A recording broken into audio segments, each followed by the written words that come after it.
What's up, folks? This is Lewis. Welcome to Nerd Report. I'm going to give a little bit of an opinion about Imane Khelif and the entire thing. If you're new to what happened, I'll give a brief history. So the Olympics started with controversy. It started with the Last Supper thing, and I think that was a little bit of a hint of the things to come. I'm going to actually take off my headset for this one, but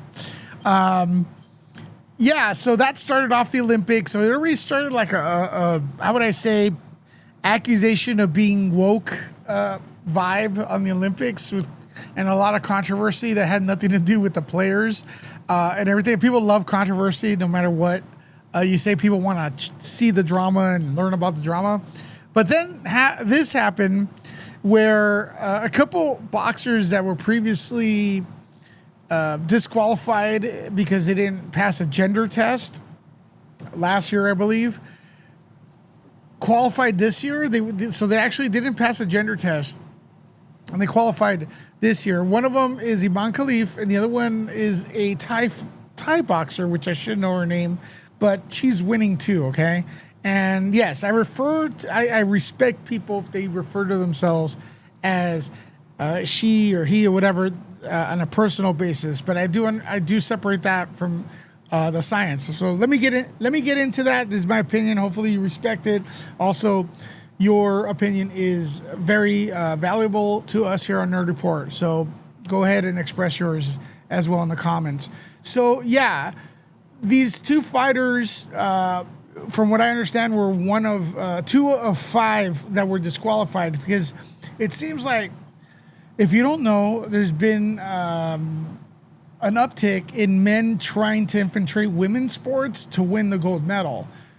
The Olympics is a big deal, folks. And if a country wins an Olympic medal, that's like one of the top tier things you could do for your country, right? So I'm not going to be surprised or shocked if someone cheats or lies to get up there, right?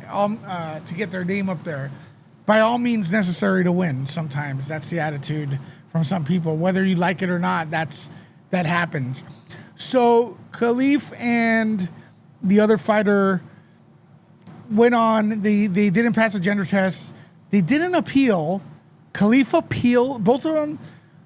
Okay, so one of them didn't appeal. Khelif appealed, and then all of a sudden forgot about it. Right? They didn't follow the appeal of I'm female, I passed the gender test.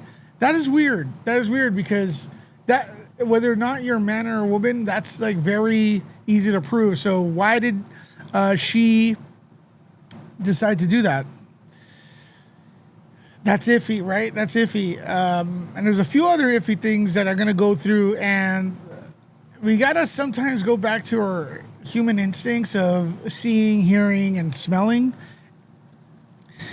And I'll get back to that too. There's just so much to talk about here. But Khelif and the other fighter have been dominating this year. And the test results and what happened last year was brought up again. And it seems like the current organization had to do a press conference. And a lot of it was more talking than proof, in my opinion. Like, as far as like scientific proof wasn't there. The other organization, the IBA, I believe, actually had tests ran. The current administration did have, I guess they did have tests that ran, but they never really gave us the result of the test. And from what I understand, they're mostly leading by that these 2 individuals have been boxing as females, were born female, and their passports say female. All that stuff could be forged. Especially passports could be forged. I could go to downtown right now and get a passport. So I'm not really buying that. And the fact that in Imane's country, it is illegal to be trans. Well, she's not trans. Whatever's going on is more reason to hide. If they don't accept people like that. That's a sad case in itself.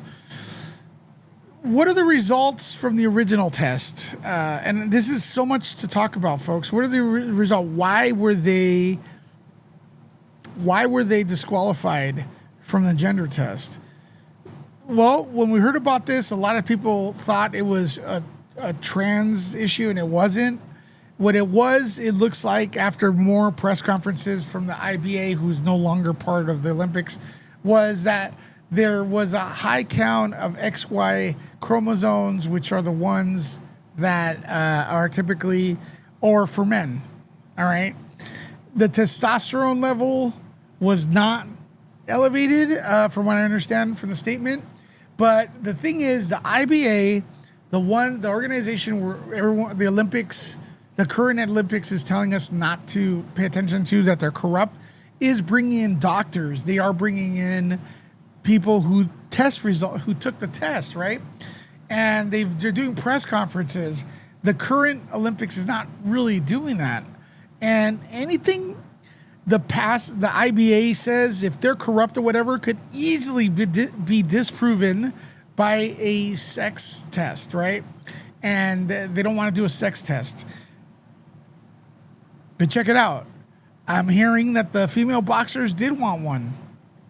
As a matter of fact, the reason this test was conducted 1 or 2 years ago on a certain amount of fighters, including Khelif, was because the women wanted it done, right?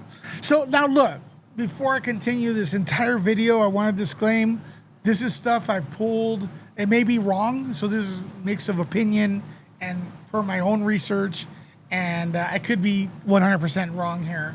So I'm not accusing anyone of doing anything illegal or malice or lying or anything. I'm just saying from what I see, what I suspect. But there were the female fighters that were asking for these two, or several athletes to get tested for gender. And we only heard about these two because we're in the Olympics right now, including one time that's out there. See, Khelif battered a Mexican fighter badly, like a female Mexican fighter was just. And that brings me to my most important point. My most important point here, because here we are, and Khelif and the other fighter, they're undefeated, and from what I saw, someone who loves boxing, no opponent was even close to making a mark. Like, this was a one-sided blowout on all the fighters. Now, remember, boxing is supposed to take the best of their best and put them to fight in the Olympics. And either Khelif is the best of the best, female boxers suck, or the other thing that everyone suspects.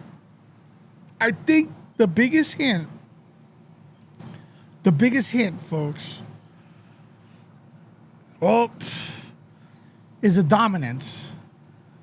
The dominance is weird. Boxing is not a sport where you could dominate like that. That's weird. That coupled with the test, and what no one wants, the elephant in the room is the appearance, muscle mass, size, and everything that people don't want to touch upon. It's pretty crazy to me. People want to live in a fantasy world. So my guess is that there's a huge possibility that there's an unfair advantage happening here. And my other guess is that Khelif's team think it's not unfair. It's something she was probably born with, maybe the chromosomes and everything. But I don't know. I don't know what to do, because this is a contact sport. You could receive concussions. You could get really, really hurt, and it's bad. And then there's also the possibility, like, look, we could all be wrong, and this person just worked her ass off, and it's just. But I just find it too much of a coincidence that the two people that failed a gender test are dominating with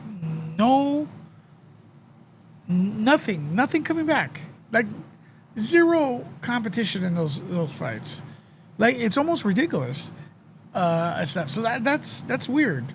That's weird. Almost like it would have been better for Khelif's case if she would have gone down a couple times and then gotten up and won, just to, like, make it appear like she's vulnerable. And yes, she has been beaten before. She has been beaten before, so her fighting skills are actually all right.